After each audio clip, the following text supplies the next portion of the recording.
Good morning, everyone. Happy Friday and welcome to the Rangers Review morning briefing for Friday, the 28th of June. I'm Derek Clark and I'm joined this morning by Chris Jack once again to round off the week. How's it going, Chris? We are nearly through another week, another day, another week closer to seeing Rangers to see some Rangers players kick a football again, and I'm counting down the days until that. I was going to say joyous moment, but time will tell how joyous it actually is.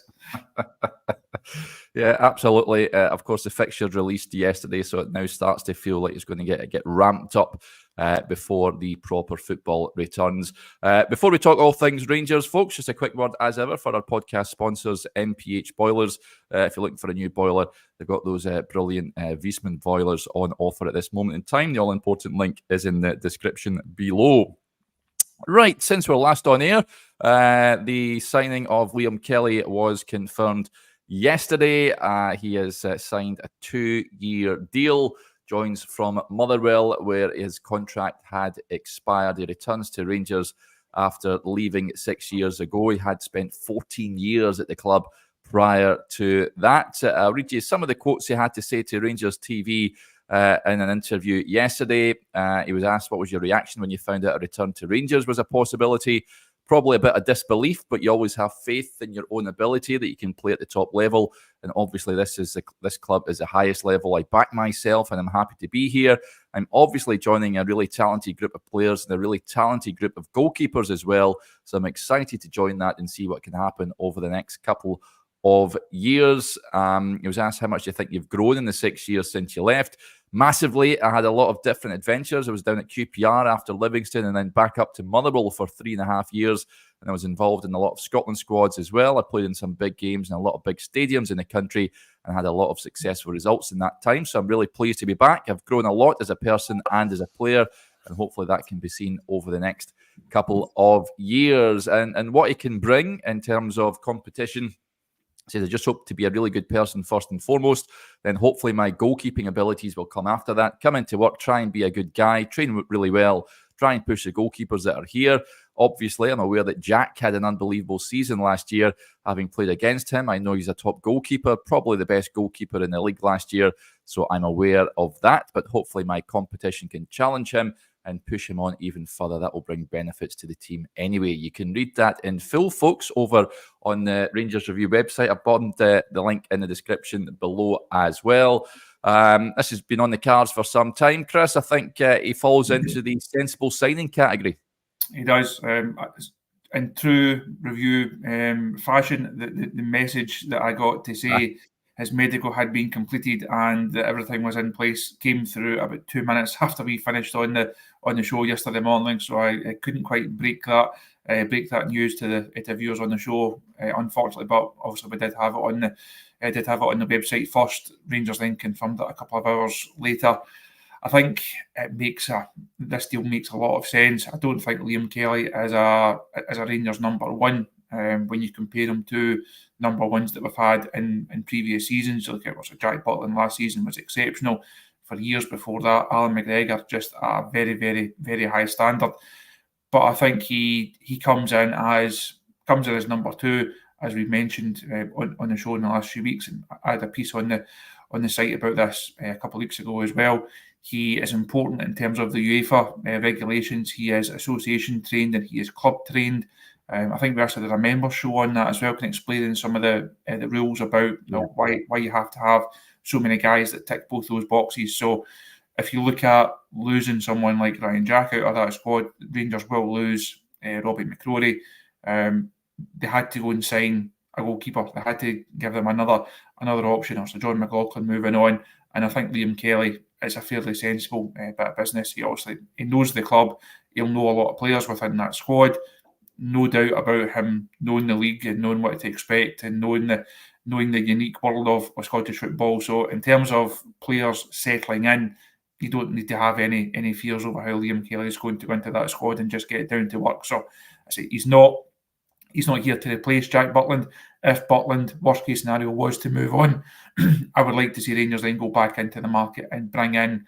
I would spend a bit of money on a number one, but I think for a backup option, it's a fairly sensible, low risk no-brainer type of deal. And I think people at first they were a bit, why we're signing Liam Kelly.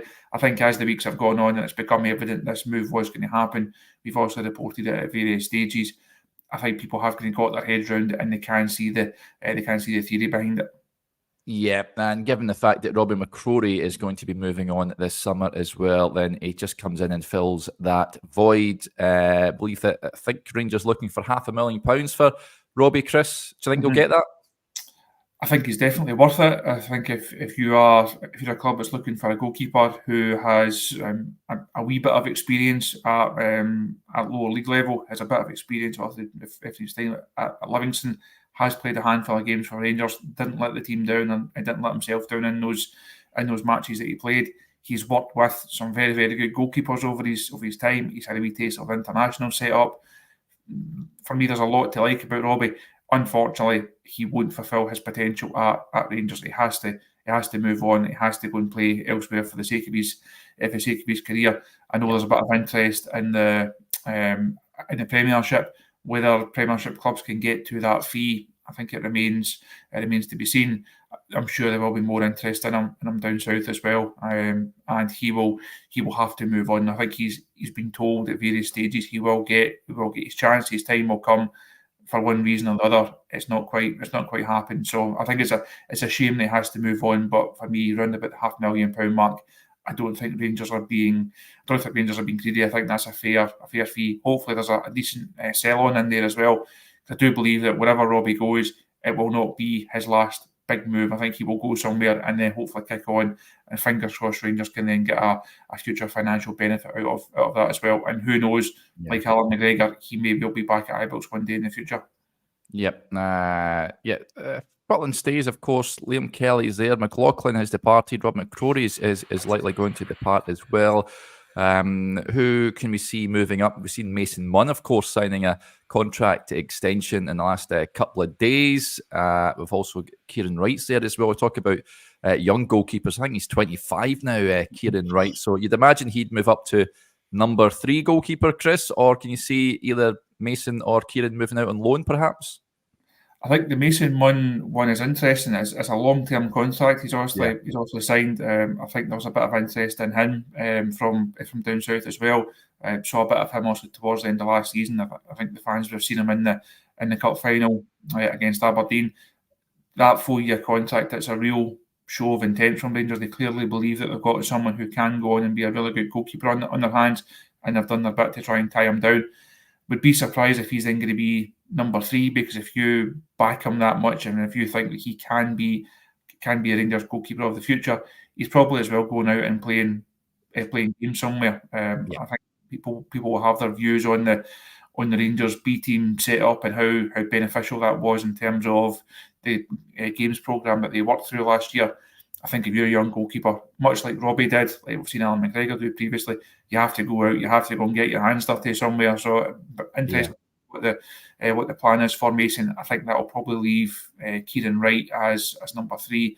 Budanauskas is obviously there as well. So that number, he's in the new deal as well. That number 3 role, as John McLaughlin showed last year, it is just going through your training Monday to Friday and you help out in the warm-up. It's very unlikely that Rangers are going to have to call on the services of their third-choice keeper. And obviously the main focus now is holding on to the services of the first-choice goalkeeper. Now that's going to be a big talking point over the course of the summer window. If Rangers can go into next season with Butland, Kelly, and then one of the younger keepers as third choice, I think you have to say in that department it's job done, because they've not lost the key man, they've not lost the main component of that area. If Butland was to move on, you then worry, well, is the goalkeeping department in a worse position than it was at the end of last season? Obviously, Butland stays, that problem is off the table. So I think everyone has got their fingers crossed that is going to be the case over the next couple of months. Yep. Right, let's move on to other transfer news, and we'll kick off 2 players that have been heavily linked. Neil says, what's the deal with Hamza Igamane? He's over in Brazil at this moment in time. The Moroccan fee has been agreed, and we expect that deal to be done and dusted shortly. We expect him to sign for Rangers. The other one is Kenny McLean, and it's thought that is edging closer as well. McLean could be heading back up to Scotland to sign for Rangers. Two good signings for you on paper, Chris. Got to say, I've not seen anything of Hamza Igamane. I'll just take Niels Coppin as he knows what he's doing, and Philip Clement.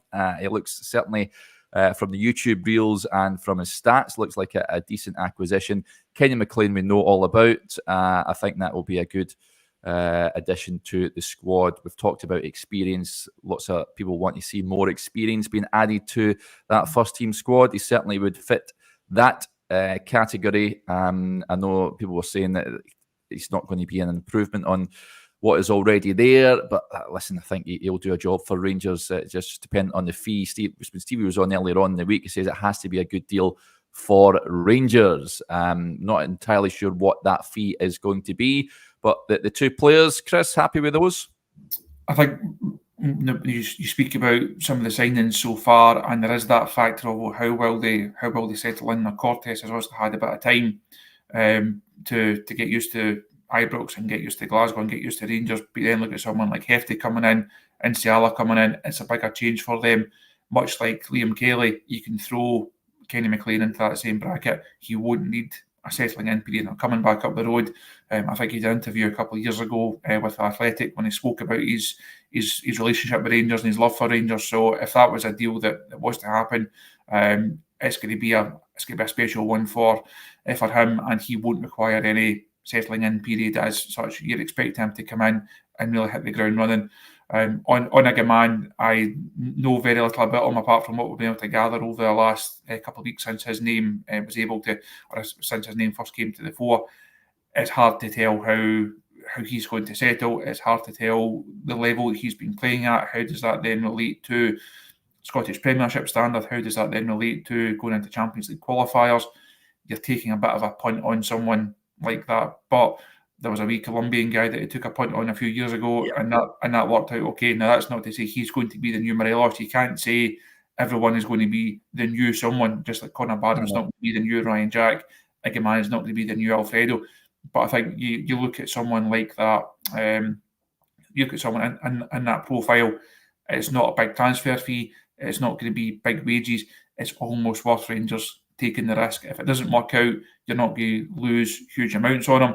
If it does work out, hopefully you are then successful, he scores a lot of goals, and you either then have trophies or you get a transfer fee out of him. So I think Rangers will hopefully learn from, if things do go well for him, hopefully they'll learn from the Morelos situation in terms of when you capitalise on it. But there's a lot of football to be played before we get to that stage. So hopefully he can come in, hit the ground running, and really kind of back some of that faith that obviously the manager Niels Coppin will be putting in him. And hopefully these two deals can get sorted over the next couple of days, because I think it's been a okay start to the window. It's been productive enough for Rangers. But you then look at the bigger picture and you know how many have to come in. You know how many certainly still have to go out. So it's going to be a busy.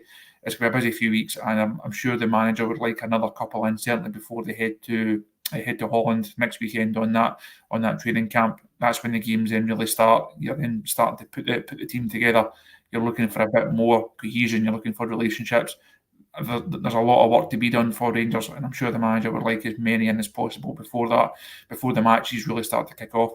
Yeah, when I was on with Adam on the extra Q&A yesterday, he was looking for more signings at this stage, and he's hopeful of a few in the door heading over to Holland. Like you say, Chris, it's an opportunity for the squad to really bond together and forge relationships. So hopefully those two can come in over the next few days, and perhaps one or two more. Now, there have been other players linked. First of all, we'll touch on this. Scott D says, Kabadayi, what is happening with Kabadayi? Of course, there was reports.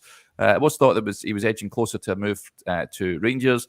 The old reports from Turkey suggest that Besiktas were keen on him as well. Do we have any update on that at this moment in time, Chris? It has gone a wee bit quiet on Yusuf Kabadayi. It's all gone quiet over there, as they say. Not really heard anything from this end on it. I we reported a couple of weeks ago that it looked really promising for Rangers, and that one should happen. It's obviously not happened yet. We've then seen also interest from Gio and over in Turkey. Tried to get something from the other end of it rather than the Rangers end of it last night. Didn't get very far with it. Unfortunately, people keeping their cards very, very close to their chest. So no update on that one. We know it's a player that Rangers like and that Rangers were definitely in for. But how close that one is, not really sure at present, unfortunately.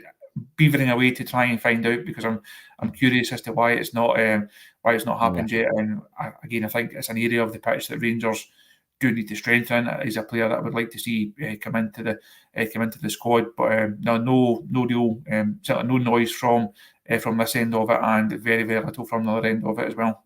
Yeah, I think a few players that Gio might want to acquire from Rangers if he has a bit of cash to spend over there at Besiktas. But there you go. Nothing on the Kabadayi front. I want to touch on this. I'm going to butcher the lad's name. Ali Filatelli says, "Morning, lads. Any truth in Kuheb Driouech?" Hopefully that's how you pronounce it. Good luck pronouncing that, he says. Moroccan lad reports over in Morocco. Suggests that Rangers have actually made a bid for this boy. Plays for Excelsior over in the Eredivisie in Holland. 22 years of age, played 33 times last season, scored 8 goals and provided 8 assists as well. Now, Lons are also believed to be interested in him, and it also, according to reports in Morocco, have made a bid for him as well. Falls into the category of Igamane, Chris. Haven't seen anything of him. I know that Excelsior I think they struggled in the Eredivisie last season, but can't say I know too much about him. But again, it's another winger. Rangers have been linked to a host of wingers in this transfer window already. Do you know much about him? I saw some of the comments coming in on our screen there, and I thought we were on countdown. It looks like a conundrum. His name. I've got no inside track on that one at all. Unfortunately, I have seen the reports, but it's not one that I've heard. But I'll get on as soon as we're off the show this morning. I will get on the case and see if there's anything in that one. But no, not one that I've heard. Yeah, and CGM55 says that. That's definitely not how you pronounce it, Derek. So I look forward to him signing and telling us exactly how you pronounce his surname. But yeah, we'll try and chase that one up, folks. As Liz touched on, Moroccan reports claim that bids have been submitted by both Lons and Rangers. Another bit of news you may have seen. It seemed like we're talking about this lad every single video we're on at this moment in time, Chris, but it's Yanis Hagi.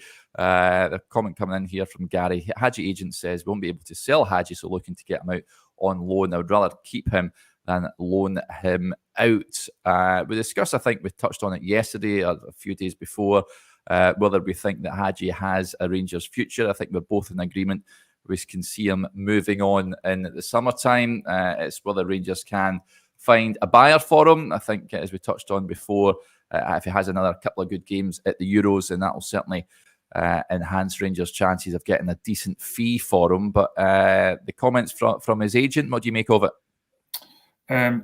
Doesn't bode that well from a Rangers perspective. Now, I think we spoke about it yesterday on the back of Romania, also qualifying through their group, and I think we're both in agreement that Hagi will move on.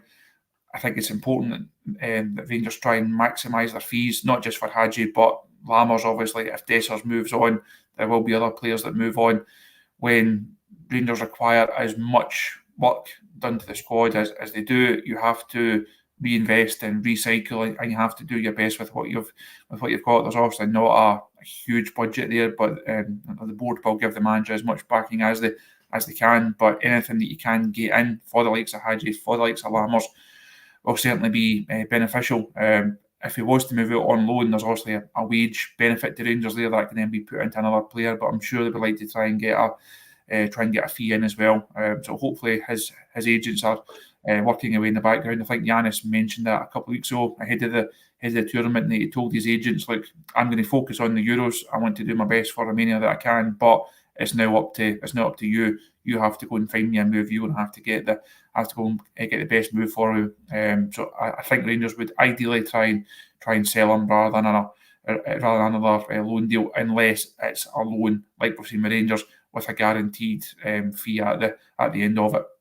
Yeah, JT says, I take it Romania qualified. I hardly watched any of the Euros. They did qualify, buddy. They're playing Holland in that last 16. So good luck to Giannis and Romania. I'll just read you what his agent had to say. It's over on the Rangers Review website. Giovanni Beccali said he's a contract with Rangers. He will go there for pre-season, start training, and then a decision will be made if they will loan him. He has a bigger contract. It's hard to find a buyer. He needs continuity. So that is what he had to say on Yanis Hagi. So certainly watch this space with regards to that one. Right, let's get to some more comments that are coming in. It was an interesting point. I think we touched on this. I'm not too sure if I was on with yourself, Chris, or it might have been Adam perhaps yesterday. World's Greatest DJ says it. Will we finally see some of the young lads break into the first team this season? Of course, we just see Robbie Fraser signing the new deal. We touched on the goalkeeper situation, Mason Munn signing that contract extension as well. Of the young lads, I think in and around the first team, off the top of my head, Bailey Rice, I'm wanting to see more of him. I very much doubt Alex Lowry is going to make it at Rangers. I think we might see Cole McKinnon a fair bit next season. Leon King, I think we've touched on him before. He falls into the Alex Lowry bracket for me. Don't really see it working out for him at Rangers. And Adam Devine's another one. Quite happy with him being a backup at right back. And that's it. Any more? I think that's your whack in terms of the slightly older ones and the ones that have had that wee taste of first team experience to different degrees. I think it's overall it's a point that Rangers have to improve on. We need to see more young players being able to come through the academy and then make the mark in the first team. I think the manager mentioned it after the Dundee game, perhaps at Ibrox towards the end of the season, and he's hinted at it a couple of other times that it's important from a football perspective. It's also important from a financial perspective. If you can bring a player through and then be successful with them and sell them on, that's 100% profit. There's obviously money to be made. I think that we've seen a lot of talk in recent years about the club going down their own route in terms of the academy, but trying to become likes of Ajax, likes of Porto, likes of Benfica. And you mentioned these renowned academies, and it's never really happened. That conveyor belt just isn't really there. It is difficult for younger players to make their mark. Very difficult for it to happen at Rangers, because if you come through at 17, 18, 19, you could have to be of Champions League standard, and that's a big ask. Very, very few players that Scotland produces are at that level. So there's definitely a need. I think there's definitely a want for that to happen. But whether it happens or not this season, I think you mentioned some of them. King, for me, has to move on and go and play. We mentioned Robbie McCrorie has to move on and go and play. Alec Lowry is in the same boat. I don't see him being that number 10. Divine, potentially. What about Lovelace, Chris? There's a comment coming about, I forgot all about Lovelace. Stuart Grant says Lovelace, very unfortunate, wasn't he, getting in that injury just before Clement came in? We actually addressed this point with Stevie on the show, I think it was in the middle of last week, and he said that he spoke to Zach up at the training ground. I think it was at the sponsors day, and I think there's this theory that he's out of contract, and Zach had told him that he is under contract and he will be here. Again, I've seen him a couple of times, and I actually spoke to I was going to say a cult hero, but not even that. I spoke to Moses Ashikodi about Lovelace. Legend.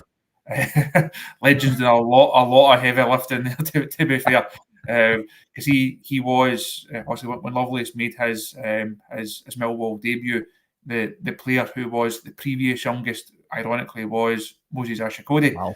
And then also had the Rangers link. So I spoke to him, must have been the start of last season maybe, and he spoke in great terms about Zach and what he can bring, and offered him some advice of how you handle Rangers and how you move out of London. And obviously, I think it's safe to say that Moses had some issues over his career. But Lovelace, I think he's always one of these ones that people mention a lot of people might not have seen that much of him. We're looking at that forward line. We know Danilo will be part of it. Igamane is going to come in. I'd like to see another striker come in. Who knows what's going to happen with Dessers. At very, very best, you'd imagine Lovely is his number 4 striker.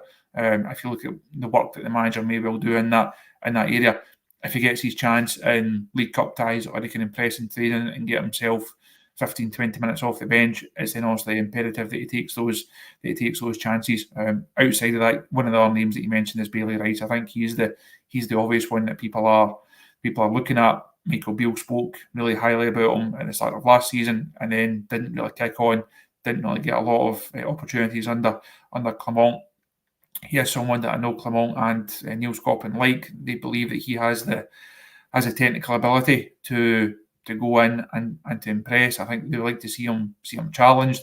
So to see him challenged, you have to put him in these circumstances. You have to put him in these situations where he's going to go and be tested. So hopefully we see him over the course of the pre-season campaign, and then time will tell if he can then be a part of the squad. But I think for a number of certainly the older ones, the ones that we've seen already, almost a case of, if you've not made it by now, it's perhaps time to move on. Yeah, King Charles Spaniel has had enough of the transfer window already. Says, anyone know when the deadline day is? Well, you can be rest assured we'll have a deadline day special, as we have done the last few transfer windows. So something to look forward to there, Chris. An all-nighter awaits at some point down the line. Before we wrap up, just a couple of points I wanted to flag up just on young players. Another lad, of course, with high hopes, as Archie Stevens. Ali for the telly says hopes he gets a chance during pre-season. England under-19 international link with teams down south. Yeah, absolutely, very highly rated, and I would like to see more of Archie. He got his debut, I think, last season in the League Cup under Michael Beale, I think it was, or was it the season before? Not entirely sure. But he came on one of the early rounds there. And of course, yesterday as well, we had the unveiling of the new home kit. Francis says, what do you think of the new home kit? Got to say, it is pretty plainy. I do like it, I've got to admit. I like the little touch on the back. A Walter Smith quote which says that there are people for whom Rangers Football Club is their entire way of life. So, yeah, listen, I think I'm a fan of it. Chris, do you like it? I'm sure that irony has not been lost on people that in this year of all years they bring out a strip to commemorate Ibrox, and Rangers cannot play Ibrox for the first few weeks of the season, and the fans will not be wearing it in Ibrox for quite some time. That's a very Rangers thing to do, and a very Rangers thing to happen. I think the kit, much like every other kit, we have this debate every summer. Some people love it, some people hate it. Some people say give Castore another contract. Other people say get these people out of our club and never want a Castore shirt again. Bring back Nike or whatever. It's the same conversations every year. Ultimately, I think shirts are always remembered for what happens long after their launch. If Rangers go on and have a successful season and they win the league, in 10 years' time, people will recall this shirt very fondly. If it's a terrible season, then it will not be recalled that fondly at all. And you correlate shirts to the players that wear them and the occasions that they're worn in. So I think the legacy of this shirt, I feel like it will be defined by what happens. But on the face of it, I do quite like it. Ultimately, it's a blue jersey with a Rangers badge on it, so it's going to sell. They're not going to be. I've seen people in the comments already this morning saying they're going to head over to the Mega Store and get there. So I don't think they'll struggle to shift them. But much like every other shirt, it'll be remembered by what happens over the coming months. Yeah, do you have a favourite Rangers home shirt of all time, Chris? Is there one that stands out above the rest? Again, probably the ones that are best remembered for successes, like perhaps the 9-0 one always stands out, or just because I was back in my younger days back then. Safe to say that one does not fit these days. In fact, even the more recent ones don't fit these days, unfortunately. But I think ones like that, the Helicopter Sunday ones, obviously stands out. 8-0 one was a personal favourite back in the day as well.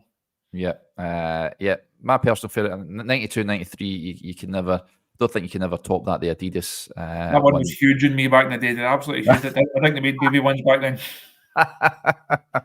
Yeah, that one certainly stands up. I did love the original Nike jersey when Rangers moved from Adidas to Nike as well. I did like that one. But let us know if you're a fan of the kit. It's certainly dividing opinion, as they so often do when Rangers jerseys come out. Lots of comments coming in about the favourite kits. Darren says that Adidas 8 in a row is his fave as well. Daryl Purcell's blue boots says that the Umbro with the red, white and blue collar. Oh, that was an old one, that wasn't it? Back in the day, but an absolute classic. Lots of different views coming in. Stephen says Adidas was the best kit. Yeah, they certainly knew how to make Rangers kits back in the day. Right, that'll do us there. Thank you to Chris, as ever, for a sterling job. Thank you to each and every one of you for tuning in to the show.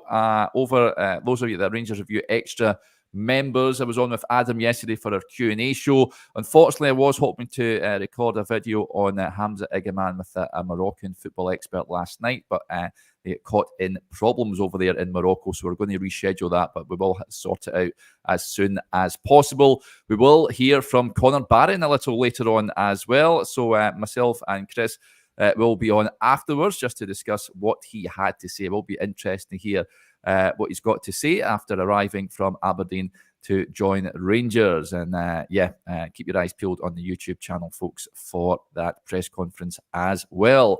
Right, if we don't speak to you a little later on, enjoy your Friday and your weekend. Bye for now.